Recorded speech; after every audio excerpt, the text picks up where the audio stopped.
ऐं रिज़वान नाशाद साहब वेठो आहे, हिन तमामु बहितरीनु शाइर बि आहिनि ऐं एंकर पर्सन आहिनि, न्यूज़ एंकर आहिनि ऐं इन्हनि खां शाइरी बि ॿुधंदासीं। अच्छा, अॼुकल्ह असांखे पंहिंजी शाइरी कुझु ॿुधायो था?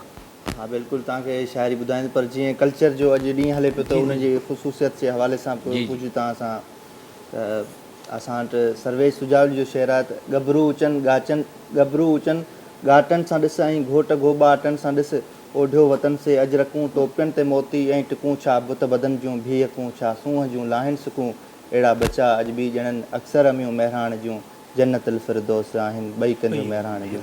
त इहा पंहिंजो सर्वेश सुजावली जी हिकिड़ी सिंध खे दुआया शाइरी हुई जंहिं सिंध खे जन्नतुल फिरदौस जी तशबीह ॾेई छॾी। सिंधूअ जा जेके ॿई कप आहिनि उनखे जन्नतुल फिरदौस जी उन तशबीह ॾिनी आहे, उन सां मुशाबत ॾियराई आहे। ऐं हूअं बि ॾिसिजे त असां वटि सिंध जी जेका सकाफ़त आहे, असांजी तहज़ीब, मोहनजोदड़ो, माना दुनिया जूं तव्हां जेको टे क़दीमी सकाफ़तूं तव्हां ॾिसो था, उन में हिकिड़ी सुमेरी तहज़ीब आहे, उनखां पोइ मिस्री आहे, उनखां पोइ इंडस सिविलाइज़ेशन आहे जेका सिंधू सभ्यता असांजी आहे। त इहा असांजी सिंधी सकाफ़त 5000 साल पुराणी ज़रूरु आहे।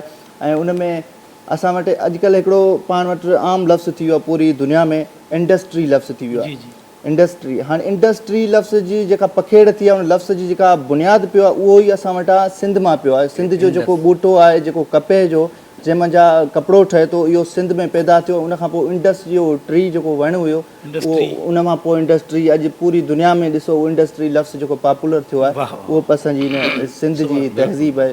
त सिंधी तहज़ीब जे हवाले सां चवंदुसि, सिंध जी असां वटि महज़ब तहज़ीब आहे, असां वटि इथिक्स आहिनि, असां वटि एदाब ऐं माण्हू सां पेश अचण जा, न्याणी सां कीअं पेश अचिजे, वॾे सां कीअं पेश अचिजे, असां हिकिड़ा इख़लाक़ी क़द्र बि मिलिया आहिनि असांजी सिंधी जी तहज़ीब मंझां। ऐं चवां थो सिंध जी तहज़ीब दुनिया जी अज़ीम तरीन तहज़ीब आहे ऐं हिन ते असां वटि घटि कमु थियो आहे। जेकॾहिं हिन ते रिसर्च थी, अञा बि हिन ते तहक़ीक़ जो वॾो ग्राउंड मौजूदु आहे, उन ते कमु करणु घुरिजे। ऐं उनखे असां रिसर्च साईं थी आहे ऐं मोहनजोदड़े ते जेका रिसर्च थी आहे उन में साइंसदान इन नतीजे ते पहुता आहिनि त हीअ वाहिद तहज़ीब असांजी सिंधू माथरी जी मिली आहे जंहिंमां को हथियार न मिलियो।